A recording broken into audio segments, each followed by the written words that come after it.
Nama Ryan Flamingo menjadi perbincangan pecinta sepak bola tanah air pada Kamis 20 Februari dini hari waktu Indonesia Barat.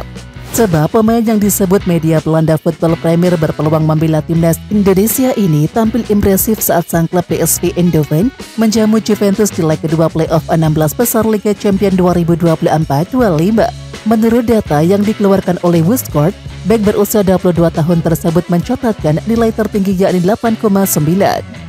Nilai sebesar itu sangat beralasan. Sepanjang laga, bek bertinggi badan 187 cm tersebut mencatatkan 4 tackle sukses, memenangkan 4 duel udara dan juga melepaskan 1 shot on target. 1 shot on target yang dilesakan oleh Ryan Flamingo juga memasukkan tiket 16 besar Liga Champions 2024-25 bagi PSV Eindhoven. Ya, sekedar diketahui, ketika waktu normal 90 menit berakhir, PSV Eindhoven menang 2-1 atas Juventus. Berhubung agregat sama kuat 3-3, laga dilanjutkan ke babak tambahan 2 kali 15 menit. Di fase ini PSV Eindhoven bangkit. Skuad asuhan Peter Bosz mencetak gol ketiga via aksi Ryan Flamingo di menit ke-98. Memanfaatkan bola muntah hasil tepisan kiper Michel De Gregorio, Ryan Flamingo melepaskan sepakan kaki kiri yang masuk ke gawang Juventus. Skor berubah 3-1 untuk keunggulan PSV Eindhoven dan juga bertahan hingga akhir laga. PSV pun lolos ke 16 besar Liga Champions 2024-25 karena unggul agregat 4-3. Di babak 16 besar lawan berat telah menanti wakil Belanda tersebut. PSV Eindhoven akan menghadapi salah satu dari Arsenal atau Inter Milan di babak perdelapan final. Sayangnya Ryan Flamingo yang beberapa kali melempar kode siap memperkuat timnas Indonesia tidak eligible untuk membela skuad Garuda. Hal itu karena darah Indonesia yang dimiliki oleh Ryan Flamingo berasal dari sang buyut. Sesuai aturan, seorang pemain diizinkan berpindah federasi jika memiliki darah Indonesia maksimal dari sang kakek atau nenek. Karena itu pelatih timnas Indonesia Patrick Kluivert harus memendam keinginan untuk mendatangkan Ryan Flamingo. Untung bagi Patrick Kluivert, Indonesia memiliki deretan bek tengah memukau saat ini. Timnas Indonesia diperkuat bek-bek yang merumput di Eropa seperti Michel Gers dari FC Twente, Kevin Dix dari FC Copenhagen, JEZ Venezia FC, Alkan Bagot Blackpool FC, dan juga banyak lagi. Kondisi terkini Michel Gers diungkapkan pelatih FC Twente jelang lawan Bodo Glimt di Liga Europe 2024-25. Osting mengakui peluang Michel Gers diturunkan dalam laga tersebut masih abu-abu.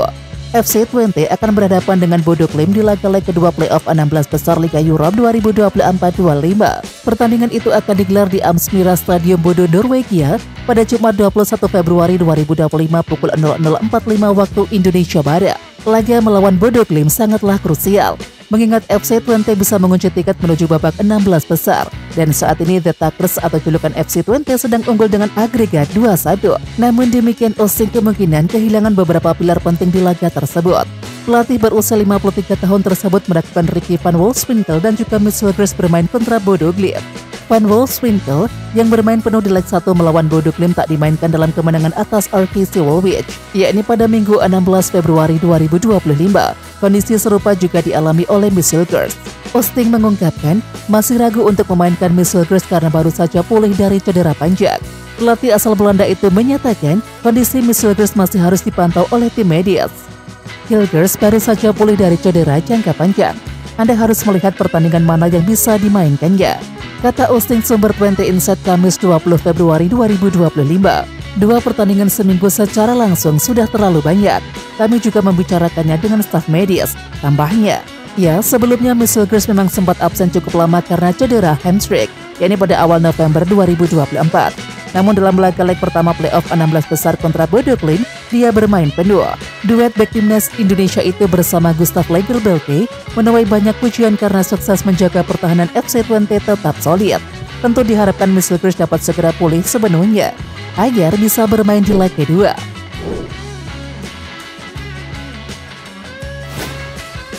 Michel Gers memiliki pandangan positif terhadap kehadiran sederet pelatih baru di timnas Indonesia.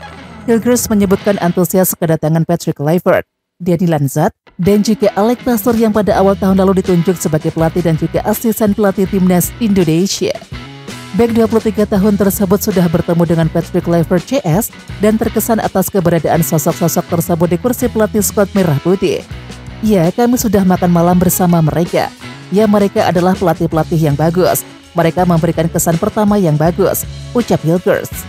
Pemain yang kini menjalani karir bersama klub FC Twente tersebut tak sabar menanti kiprah bersama timnas Indonesia di kualifikasi Piala Dunia 2026 yang akan kembali berlanjut pada Maret 2025 melawan Australia dan juga Bahrain. Saya kaget secara positif dengan keberadaan pelatih-pelatih dan saya penasaran tentang cara kami tampil dalam laga kualifikasi Piala Dunia pada bulan Maret, katanya sumber wawancara Football Premier.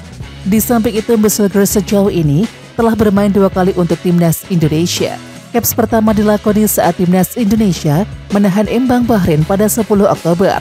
Ketika itu Hilgers bermain 90 menit.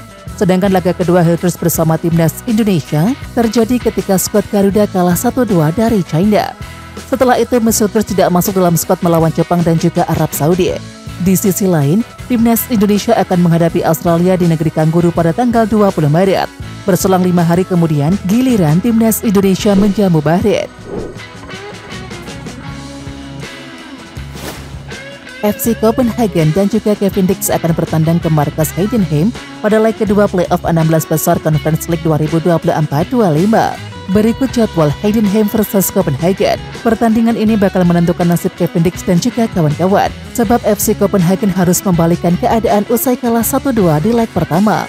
Jadwal Heidenheim versus Copenhagen akan berlangsung di Stadion Void Arena Heidenheim, Jumat 21 Februari pukul 00.45 waktu Indonesia Barat. Kemenangan wajib diusung oleh Copenhagen demi tiket lolos playoff 16 besar. Heidenheim bahkan mampu menang saat bertandang ke markas Copenhagen pekan lalu, dan ini membuat Copenhagen sedang berada dalam situasi yang cukup berat untuk berjuang di depan pendukung lawan. Namun Kevin Dix dipastikan bisa kembali bermain usai hukuman akumulasi kartu kuning sudah selesai. Ia bisa memperkuat benteng pertahanan tim besutan dari Jakob Næstrup tersebut. Sang pelatih sempat mengistirahatkan Kevin Dix pada pertandingan kontra Rangers di Liga Denmark akhir pekan lalu. Saat itu bek timnas Indonesia tersebut hanya bermain 7 menit di akhir babak kedua. Kemenangan atas Rangers dapat jadi momentum penambah motivasi Kevin Dix dan juga kawan-kawan. Setidaknya minimal 2 gol harus disorongkan ke gawang lawan tanpa kebobolan jika ingin melaju ke babak 16 besar. Situasi ini bukanlah hal yang mudah untuk diwujudkan. Karenanya diharapkan Kevin Dix bisa tampil maksimal demi membawa timnya ke fase berikutnya sebelum hengkang ke Borussia Mönchengladbach musim depan. Bek timnas Indonesia Sandy Walsh akhirnya merasakan debut bersama Yokohama F. Marinos. Debutnya terjadi saat Marinos bertanding melawan Shanghai Port FC pada turnamen AFC Champions League Elite 2024-25 Rabu 19 Februari. Pada laga yang digelar di SAIC Motor Pudong Arena tersebut, Marinos sukses mengunci kemenangan dengan skor 0-2. Hasil ini membuat mereka berada di puncak klasemen grup A dengan koleksi 19 poin dari 8 pertandingan. Sandy Walsh sangat bangga karena akhirnya bisa mendapatkan kesempatan untuk debut. Sebelumnya dia tidak masuk ke dalam tim saat Marinos bertanding melawan Shanghai Shenhua pada tanggal 12 Februari yang lalu. Dia langsung menyapa penggemar tim yang berjuluk Tricolor tersebut yang mendukung mereka di laga tandang ini. Hai keluarga Marinos, sangat senang bisa melakukan debut untuk tim yang luar biasa dan di depan kalian. Terima kasih sudah hadir dan terima kasih banyak. Sampai bertemu lagi, kata Sandy Walsh sumber Instagram Yokohama F. Marinos. Menariknya, Sandy Walsh tidak bertugas di posisi aslinya pada pertandingan melawan SH Port. Biasa bertugas sebagai bek kanan, dia mendapatkan kepercayaan dari pelatih Steve Holland untuk menjadi bek tengah. Penampilannya juga cukup baik dalam menjaga pertahanan Marinos. Bermain tandang, mereka sukses tampil solid dan juga tanpa kemasukan di laga ini. Salah satu sosok yang berperan besar terkait keputusan ini bisa jadi adalah performa sang pemain di timnas Indonesia. Memang Sandy Walsh merupakan pemain andalan di sektor bek kanan skuad Garuda. Namun dia sempat beberapa kali menjadi bek tengah saat dibutuhkan Sinteyong. Tepatnya, saat timnas dirasa membutuhkan sosok berpengalaman dan juga bisa diandalkan di posisi tersebut. 3 pertandingan yakni saat melawan Turkmenistan pada tanggal 8 September 2023, Vietnam 19 Januari 2024, dan Australia 28 Januari 2024. Sandy Walsh sendiri telah bermain dalam 17 laga bersama timnas dan juga sukses menyumbangkan 2 gol. Tidak hanya bek tengah, Sinteyong mengandalkan Sandy Walsh dalam posisi penting seperti gelandang bertahan. Sementara itu, Marinos akan kembali bertarung di Liga Jepang pada bulan ini. Mereka akan menghadapi laga tandang melawan Southern Hiroshima pada 23 Februari. Di Liga Jepang, Marinos sementara berada di posisi ke-9 klasemen.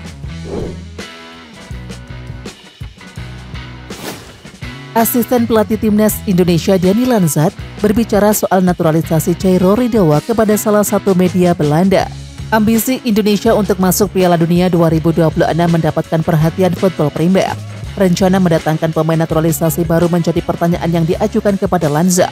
Mantan gelandang yang pernah membela sederet klub di Liga Belanda itu tidak menutup kemungkinan langkah merekrut pemain baru lewat jalur naturalisasi.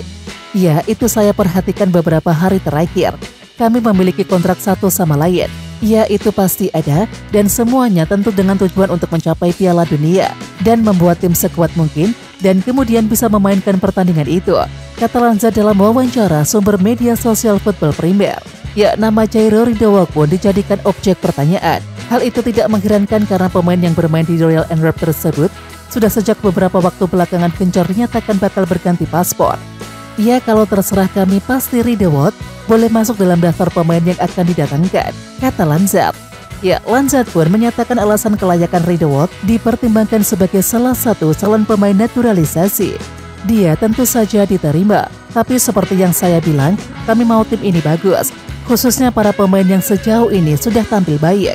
Tambahan pasti diterima, kami memang sudah menyadari atau melihat bahwa para pemain yang bermain di luar negeri tentu memiliki nilai tambah ekstra bagi tim ini, ujar Lanza.